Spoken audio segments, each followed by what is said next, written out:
Okay, just I do want to review something because I've got um, a couple of more of my maps. So the Ukraine during the Soviet occupation and collectivization in the 30s that Irene has talked about. This map shows exactly which areas were most effective. And I just want to remind you, at that time, the Ukraine was divided. There'd been a civil war, and the Russians intervened, and the Russians took the eastern Ukraine. And you see Kiev here is right just barely within the border of the Russian part of the Ukraine. Everything to the west belongs to Poland in 1933. And you can see the casualties. The darker the shade, the more people died. And you can see it didn't just affect the Ukraine. It also affected lands further to the east. And here's another map that I found that looks at the depopulation, the loss of population. You know, there probably weren't death certificates, but for sure they could figure out how many people were living where. And this is the Polish part. They did not collectivize, but these other areas did. So that's the review. This is where we left off with 1954. Khrushchev transferred, because he was Ukrainian, he transferred Crimea from the Russian Soviet to his native Ukrainian Soviet. And just remember, Catherine the Great had taken the Crimea from the Ottomans a long time ago. And we're going to get to Catherine the Great when we get to Putin. So I'm using a couple of sources heavily, and Putin's own words is what I'm after first and foremost. We'll have time for analysis at the end, and you all are getting plenty of analysis. I just want to lay out the clear history. And so Putin, in his essay last July, talked about Khrushchev's transfer as a violation of legal norms. And then he makes the extraordinary statement that modern Ukraine is entirely the product of the Soviet Union, which is a head scratcher. But here's his thinking. He thought that the Soviets were so generous because they thought their revolution was going to be international, and there wasn't going to be any borders anywhere. And the governance in the Russian Soviet, they were robbed. That's what he uses, the word robbed. But it's interesting, he does finish the essay rather misleadingly. He ends on a peaceful note. And if Ukraine wants to define itself as a separate nation, we'll accept it with respect.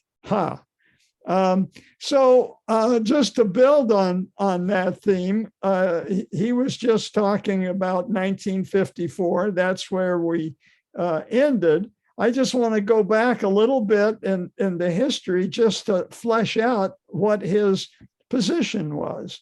So this is the territory that Lenin handed over to the Ukrainian Soviet and took it away from the Russian Soviet. So, and to the extent that Ukraine later becomes a nation, Russia was robbed, right? So just to go all the way back in history to 1654, this was the original Cossack territory. The warlords, the Cossack warlords carved out an independence here. And then getting ambitious, they allied with all too willing Mother Russia. So this yellow area was added to that Cossack area by the Russian Empire before the communists, all right? And last time we talked about the Battle of Poltava. Sweden had eyes on this as well. But I want to throw in something here that we've talked briefly about, the green part, and this is where Lviv is. We hear about it all the time. It was very confusing to me because it's Lvov in Russian, but it's Lemberg in German. And when I went through Lviv in 1962, it was called Lvov because it was still considered Russian. And how did the green part become Russian? This was the infamous Stalin-Hitler Pact, where they agreed to divide up Poland. And the Western Ukraine was one of the gains from that devil's bargain in 1939. And they remained a part of Russia permanently after Stalin defeated Germany. So it stayed that way until 1990 with the fall of the Soviet Union. Okay, so just a review. We talked about 1939 last week. And so what's in Putin's mind? He's trying to claw back a part of Lenin's robbery. And that was, he was very active in doing that before he actually invaded. Of course, he took the Crimea in 2014, and he's been agitating in the eastern part in Luhansk over the last eight years, and now, and that was very much part of the Minsk process. We'll get to that later, getting a little bit ahead of myself. Now, finally, we're to Putin and his psychology. So how did he come to write that essay last July? What were the influences? And so I want to take a look at the first part of Putin's life and look at things that might have influenced him to behave the way he's behaved. Remember, when he launched his career, or we'll review this, when he launched his career, Soviet hegemony, their sphere of influence was the largest that it had ever been in Europe. And so he entered Russian history at the peak of their expansion. So let's look at the specific countries. The Soviet border was moved further to the actual Soviet Union's border was moved further to the west. They grabbed a part of Poland after the end of World War II as compensation. But the rest of Poland, they turned into a puppet state.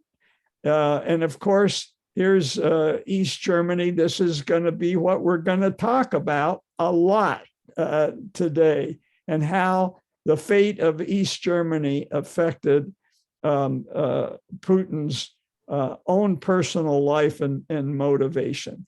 And then you have these other countries that were puppet states.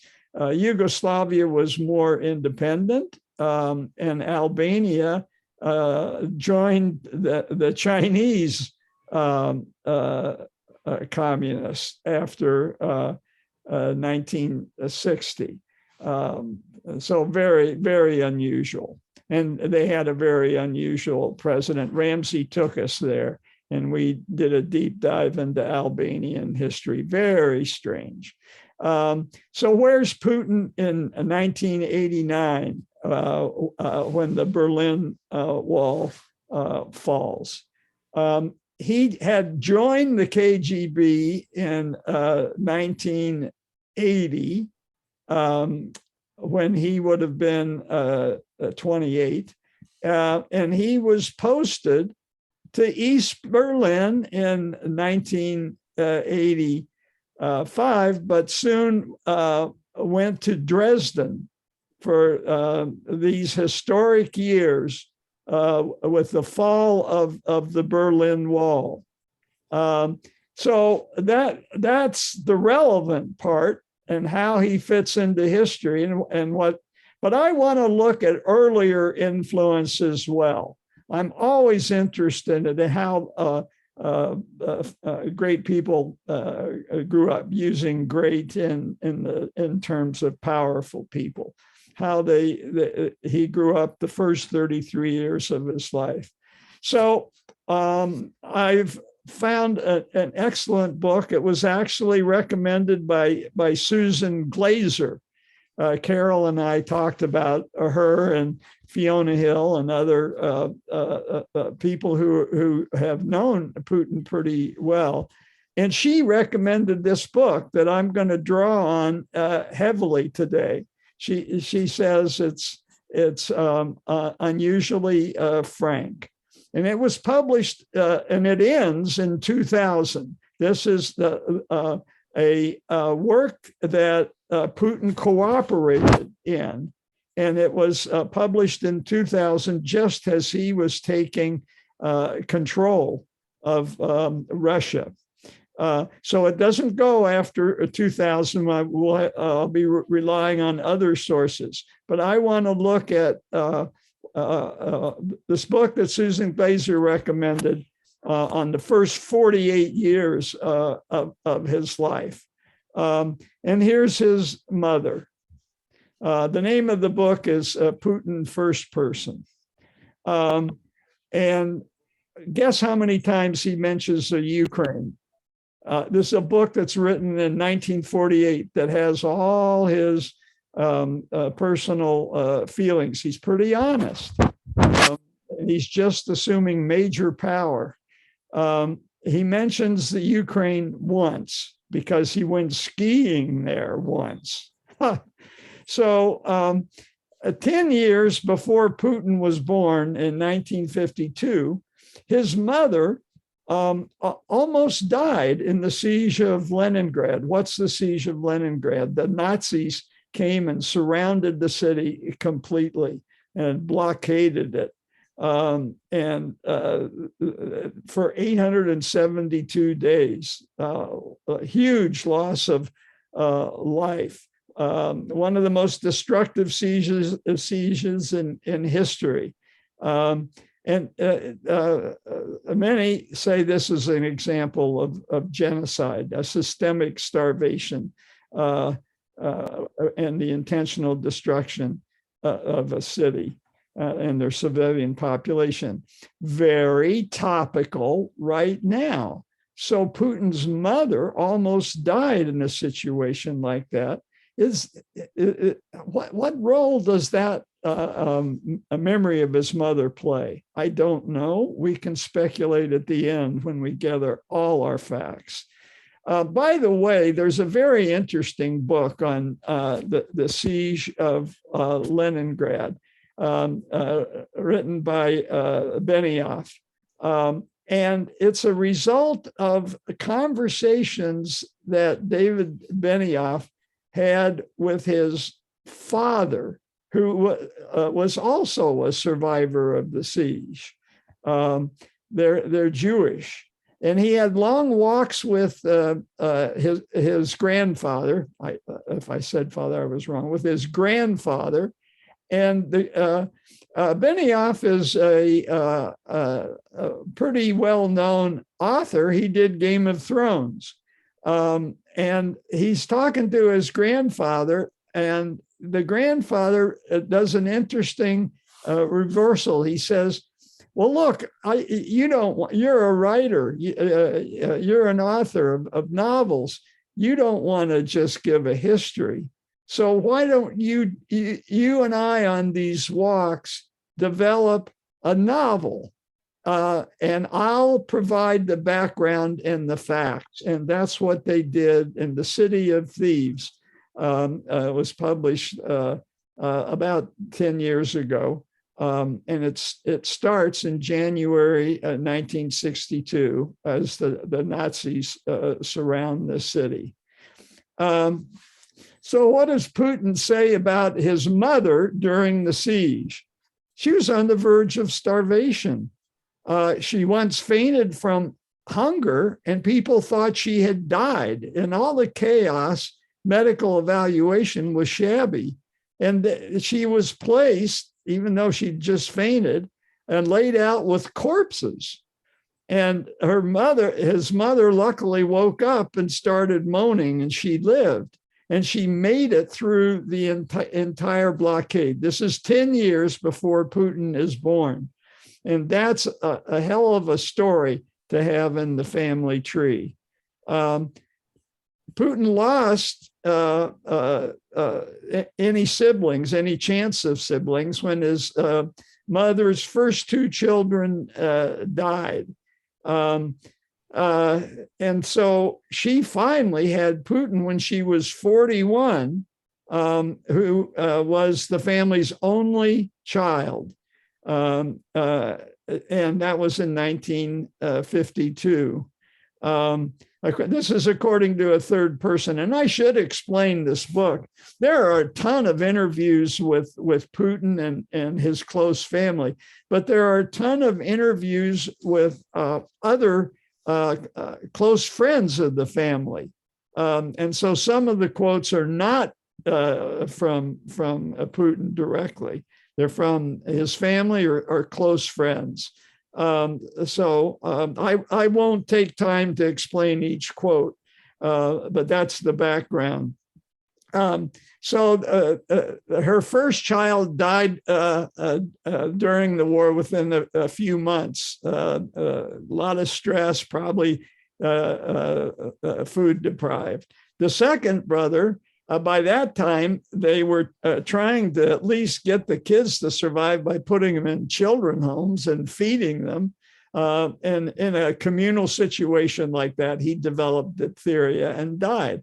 As in war, so often, the causes of death are disease. And so there's that dark history in the family's background. And now we're going to see a siege of Kiev. I don't know. A little more background. Putin's grandfather was a cook for Lenin and Stalin. And he was a survivor because Stalin thought he was being poisoned. And during the show trials of the 1930s, a number of people were executed in a giant burst of paranoia, but not Putin's grandfather, who's shown out foraging for food. And then his father fought in the Navy, was wounded, and wound up on a collective farm. And this is him later. These photos are from this book. And then this is the first picture in the book of Putin with his mother. And he was a bad student. He was bright, but he was a behavior problem, always late for school. And he did not make it into their version of the Boy Scouts. He was rejected. He was just too hopeless to be in the Boy Scouts. And he was, though, very much concerned with his image in the pecking order, and he's as you might guess, an alpha male, and so he realized that to survive in the courtyard where the young kids played in Leningrad, the architecture is exclusively dense housing with a courtyard in the middle, and that's where the kids always play. That for him to maintain his social status, he had to start doing well in school, and he had a change of heart in the sixth grade. And at age 10, he discovered the martial arts and added that to his repertoire, and eventually became the judo champion of St. Petersburg in 1975. And he looks on it not just as a sport, but as a philosophy. And you look at Zen Buddhism in our Japanese history, and we understand that. So why did he get interested in the KGB? Well, after reading novels and watching many spy movies, he developed a single-minded ambition to join the KGB. At 16, he trooped over to KGB headquarters. And how can I get into the KGB? And he said, well, you got to go to law school and you got to keep your mouth shut. And I suppose that's something similar that anybody interested in being in the CIA is told. So why at the age of 16 did he go to the KGB headquarters? So when you read different sources, there are some connections that just jump out at you. When he was 16 was 1968.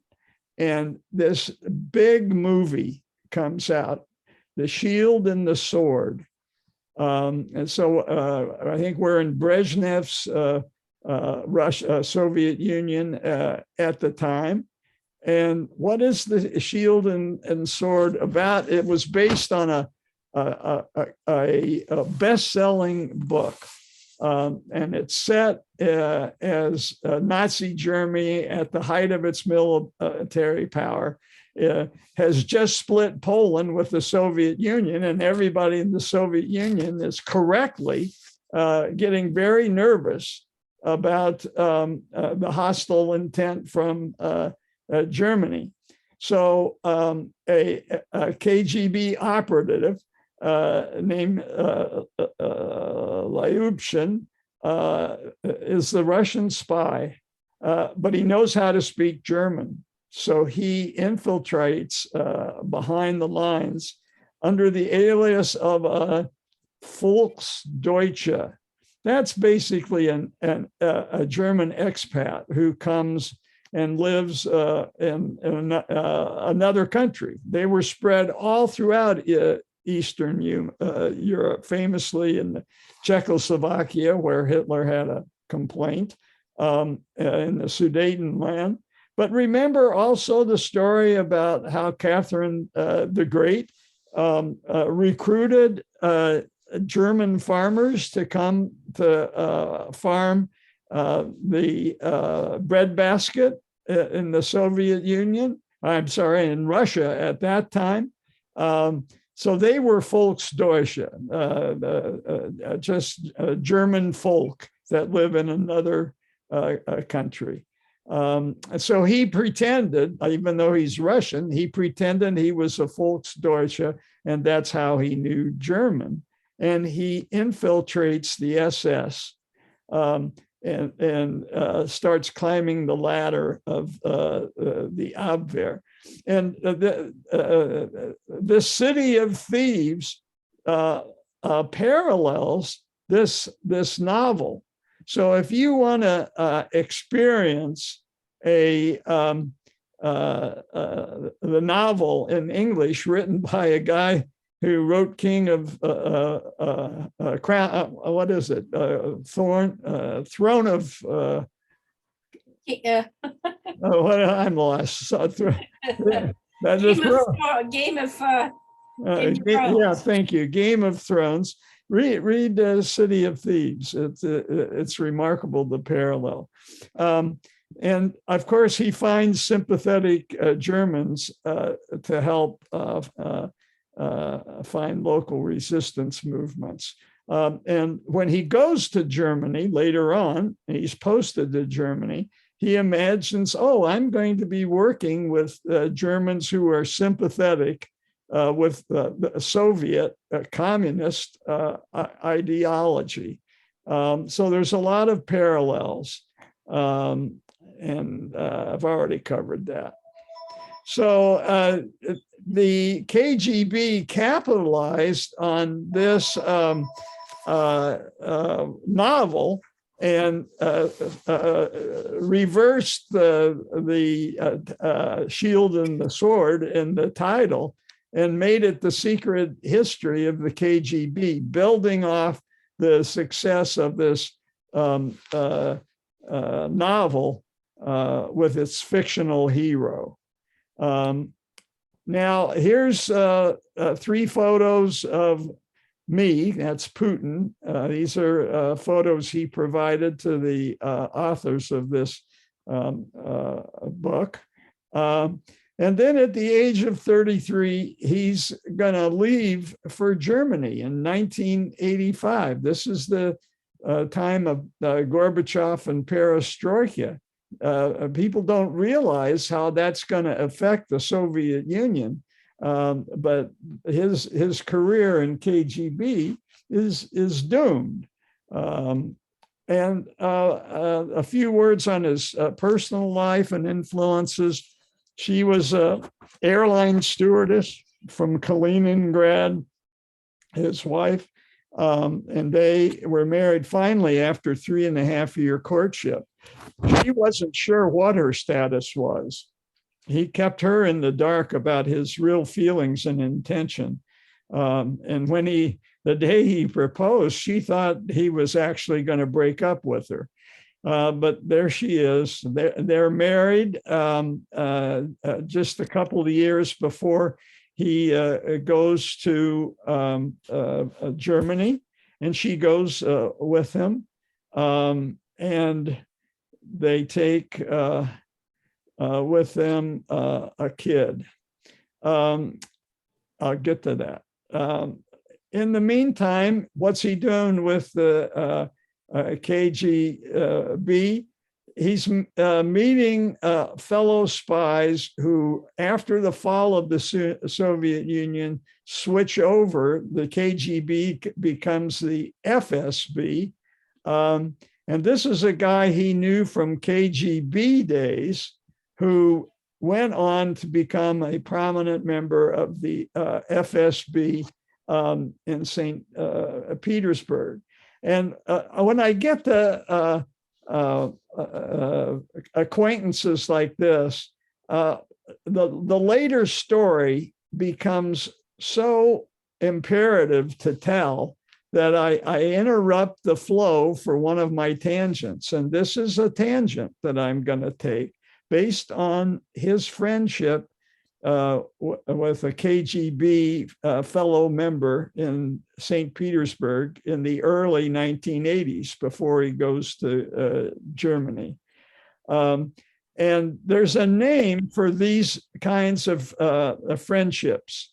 The Bonds is a good old boys network, if you want to translate it, a KGB group of good old boys, mostly in the security, military. They, with the fall of the Soviet Union, the KGB becomes the FSB, but these good old boys stick together. Another word is securocrat, which we can understand a little bit more, better than this Russian word. And the scandal that I want to talk about, the good old boy scandal, is his pal, who switched from KGB to FSB, is now a jailed financier. And this bank was involved in money laundering, and the people involved with it highly went to jail. There's somebody else that's involved that didn't go to jail. And a third person knew that Grigoriev was associated with Putin from the KGB days. And so it's not surprising. He's a well-known fixer with great contacts. But there's also somebody in this that's a member of Putin's family, inner circle, a cousin, Igor. And he was loosely associated with it. And at that point, the scandal, which I think is in around the time he invaded Crimea, moves Putin to call Russia's rich to bring their money home. Now, that also coincides with the attack on the Crimea and the sanctions. So there was that incentive as well. And here's his cousin, one newspaper called his unfavorite cousin. And what happened to him, he has disappeared from the public eye and couldn't be reached for the comment on this story that ran in the London Times of 2018. So the kleptocracy, there is no ideology beyond nationalism in the Soviet Union. In Russia. It's a kleptocracy, and this is the best example of that. So now, end of tangent, back to 1980s, and here's Putin with his firstborn. And then they had a second daughter, I believe in Germany. This is Putin with his parents that I've talked about, both of them before. The survivor was thought to be dead, and his father, just before he leaves for Germany in 1985. And here he is in Germany. A number of these photos are available on snooping around the web. And he was in charge of helping with state security in Dresden. And what did that mean? That meant Stasi. And any of you that are familiar with German history know that Stasi was infamous in how closely they were able to infiltrate personal lives. There was a Oscar-winning movie about this about 15 years ago. And they showed how creepy it was with all the taping and eavesdropping and spying. This is his identity card for the state security, working for state security in the communist part of Germany. This is him in Dresden. And this Dresden was flattened by us and the British in raids that lasted for days in 1945. If you want to read about that, read Kurt Vonnegut's novel Slaughterhouse-Five. and it's about Kurt Vonnegut was a prisoner of war in Dresden. And Slaughterhouse 5 refers to where the prisoners were kept, which was a meat locker. And how do you keep meat cold in Dresden? You take it down 5 stories below the surface of the earth. And down there, meat stays cool. And that's where you put the prisoners at night with a lot of blankets. And because they were so deep, they survived the nights of bombing, and they came up to a destroyed Dresden. Interesting photo. He noted that East Germany, even though it was a conquered nation and all of their industrial might had been confiscated by the Russians as reparation, that they had on their own revived an economy that was much better than Russia's. When he was there in the late 1980s. And a few candid snaps of him out on the street in Dresden. He speaks German, as does the hero of that novel, The Shield and the Sword. So he reads that novel and when he's 16, and he learns German, just like the hero in the novel. And Angela Merkel has commented on how good his German is. Of course, Angela Merkel's Russian is even better. She, being a very bright physics student, won the annual contest in East Germany on a performance in the Russian language. That was the incentive in those days. And so they had a close relationship. So what was Putin actually doing as he was sneaking around in Dresden? He was working with the Stasi, and finally the Germans had enough of Stasi, and they actually started meeting under the noses of communists at churches, Lutheran churches. And interestingly enough, Angela Merkel's, who grew up in East Germany, her father was a Lutheran minister. So Lutheranism survived in East Germany.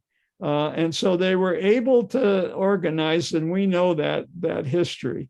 And so the wall comes down, and Putin lives in a house like this within walking distance of the building where he's stationed, working with other Stasi officers. So he is very much Stasi. When the wall falls, the crowds, the mob comes here because they want to raid the Stasi records and find out what's been going on. And he has to confront German protesters. So he experiences the fall of the Soviet Union with intense personal involvement. First, the mob wanted records, but then they were afraid they would attack them too. And he got no help from Moscow.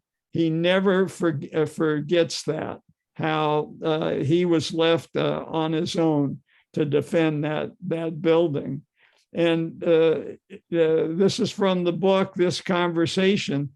The mob says, "Hey, wait a minute, who are you?" We don't believe you're Russian. You speak German too well. And he said, well, I'm a translator.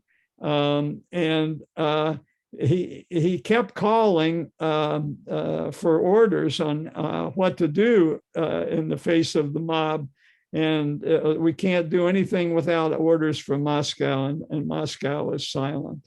In 1953, there were similar mobs, and the Russian tanks came in. And who knew? Maybe Putin was thinking that was in the realm of possibility. But with Gorbachev, that was not.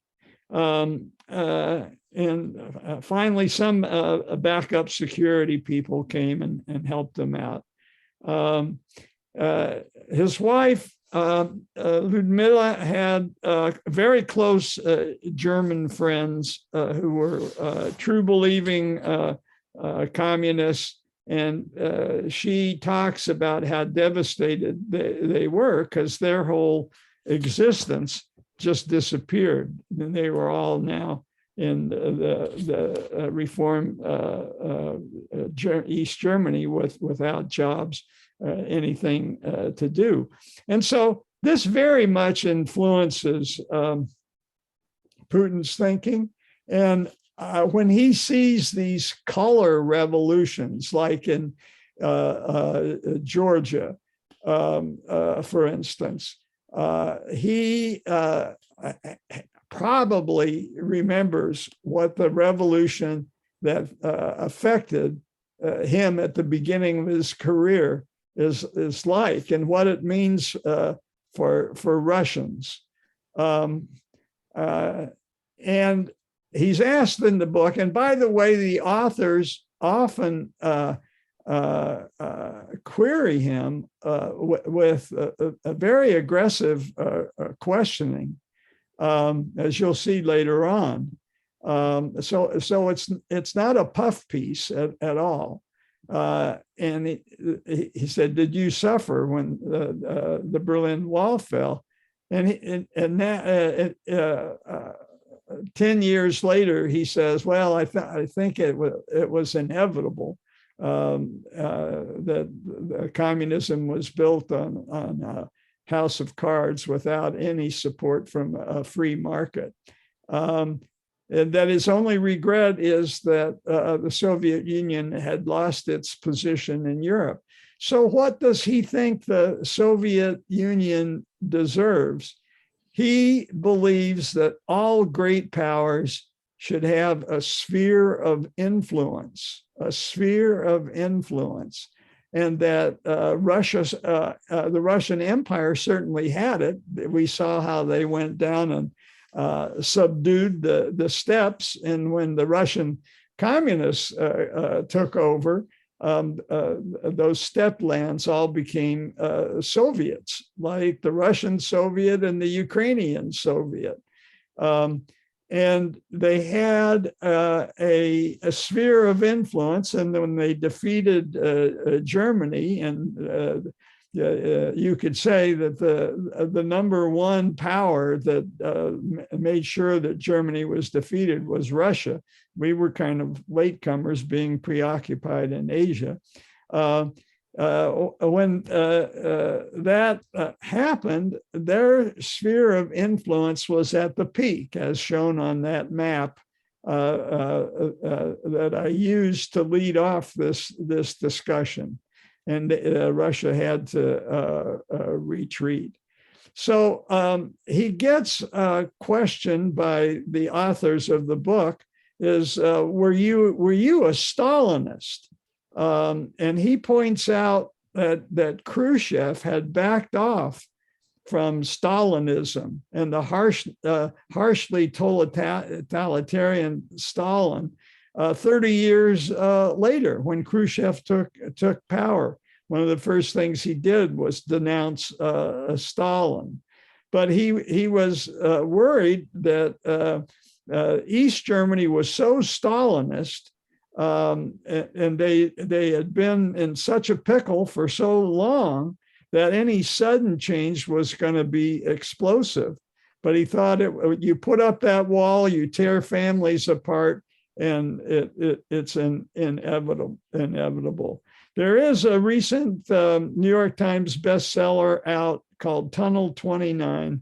I was interested in it because the escape tunnel from East Berlin to West Berlin was built in 1962, and I was there in that year. So Stalinist in what way? So here he is. He's with all the communist leaders in the world in 1949, the beginning of the Cold War. And here to Stalin's left is Walter Ulbricht, who is and was a Stalinist, in a compulsive, true-believing German Stalinist who was ruthless enough to build that wall, to separate all those families. He had been an opponent of Nazism and was wanted for murdering Nazis during the Hitler's period. This was the year when the workers of East Berlin said, we're not being treated right. You're too harsh with us. You're making us work too hard. And they revolted. And he called Stalin, who was still alive at that time, and said, send in the tanks. And he ruthlessly suppressed. One of my favorite playwrights is Bertolt Brecht. He did the Three Penny Opera. That's probably his most notable play, which I saw performed when I was in Berlin in 1962, in East Berlin, at this Berliner Ensemble Theater.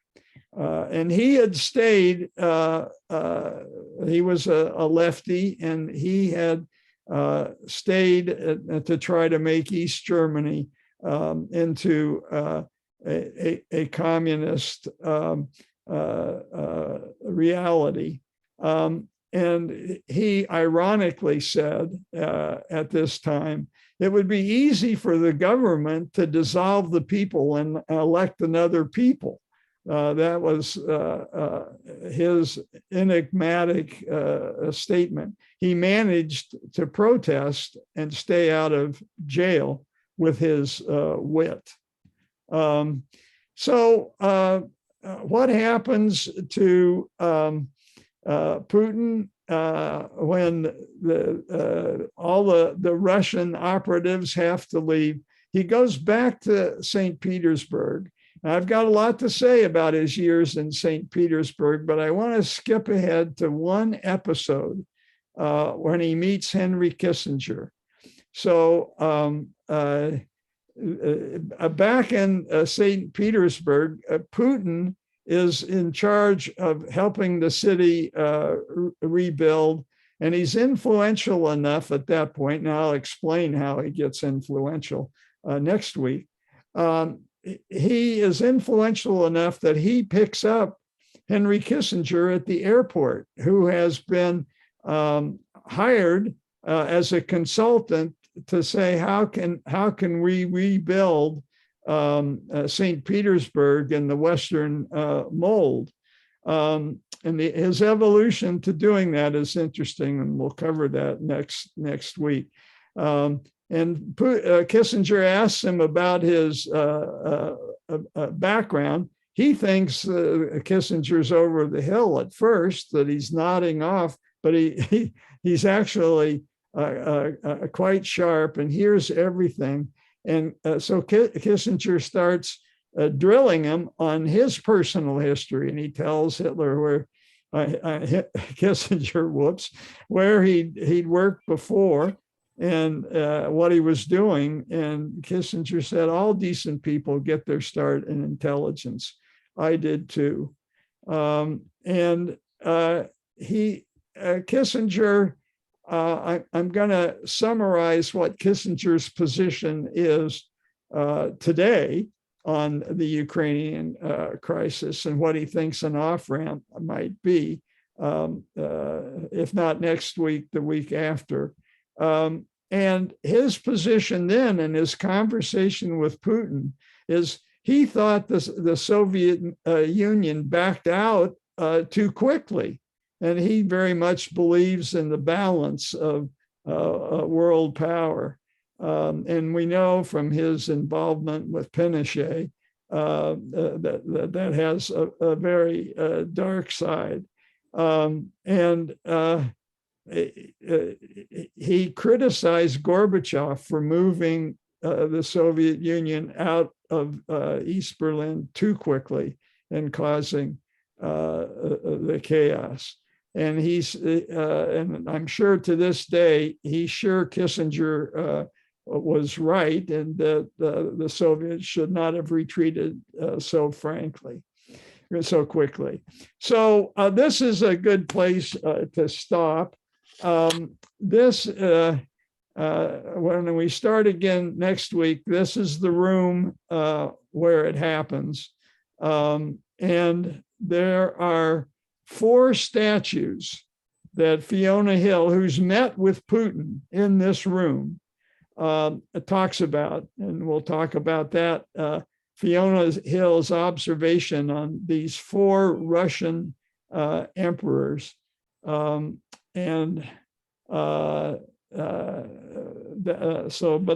going to have to stop there today, and I will stop this share and ask for questions and discussions.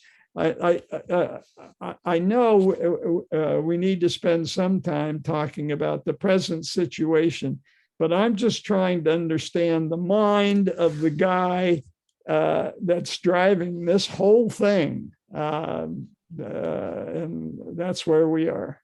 We're all the way up to Putin coming back to St. Petersburg. You've had a glimpse that he is successful in St. Petersburg, but there are some failures there too that well, I'll discuss next week.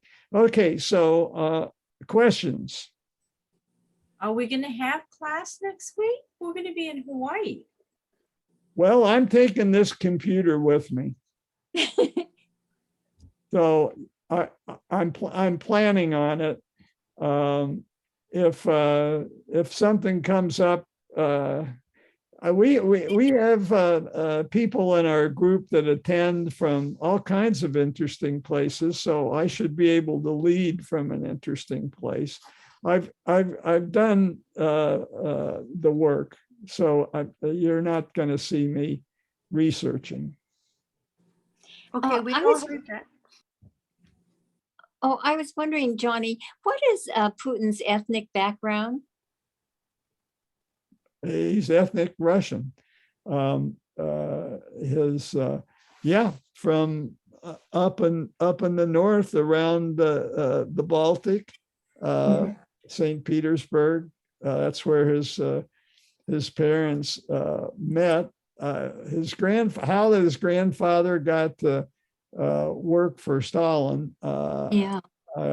It's interesting, but there's some details I just can't go into. It's too little time. Oh. So much history and too little time. Thank you.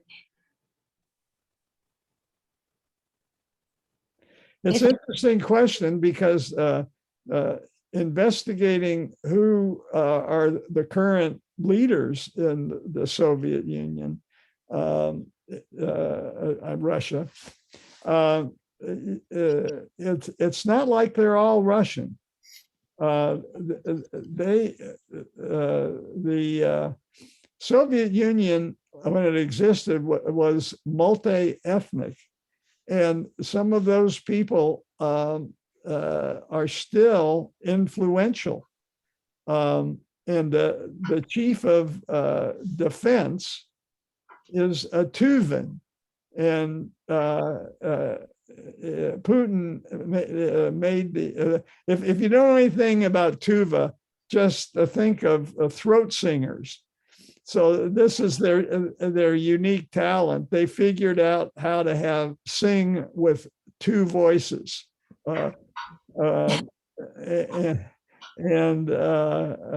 If you want to watch an interesting movie, it's about an African-American man in Berkeley who masters Tuvan throat singing. It's called Genghis Blues. And it's absolutely fascinating. But the Tuvans are right next to Mongolia. And they had an interesting relationship with Richard Feynman, who was also fascinated with throat singing. He was the physicist who led the investigation of why the Challenger blew up when Reagan was president. And so you read his biography, and he's visited Tuva, partly out of fascination with the throat singing. But the point I'm trying to make is that the Good Old Boys Network, KGB, FSB, they're not all white Russians. The chief of defense, and he's been chief of defense for about 9 years, is Tuvan. So, and the comment is made that Putin made that decision strategically to avoid the impression that he was trying to support just the good Old Boys Network. So your question led to a big tangent there. Sorry. No, because I read somewhere that Lenin was of Jewish ancestry. Is that correct? Lenin is, if anything, of Mongolian extract, not Jewish. Castro, by the way, has Jewish blood from Galicia in Spain, but not Lenin. Not anything that I've read. The interesting connection was the links between his family tree and the Mongols, the Golden Horde, Genghis Khan. Huh, wow. Amazing. Yeah. Mm-hmm. These are great connections. So John, what's the name of it? The movie again? The shield, the shield and the that's the book. sword. The Shield in the Storm. But the Tuvan throat singer? Oh, I'm sorry. Genghis Blues. Genghis Blues. Okay. Blues. Yeah, I've actually heard of that. I'm gonna have to watch it. Yeah, I don't know if it's still available. We saw it, I think, when it first came out. It's a slice of life documentary. This black singer is down on his luck, and he happens to tune in on shortwave radio to Moscow radio, and hears Tuvan throat singing and decides that's for me. And the Tuvans have an annual contest of throat singing. And so this guy in Berkeley, this African-American guy in Berkeley, dedicates himself to entering the Tuvan throat singing contest. Oh, enough. I digress. You All forgot right. to turn it off. Turn off your recording. Okay. All right. I'll turn off my recording and for personal stuff.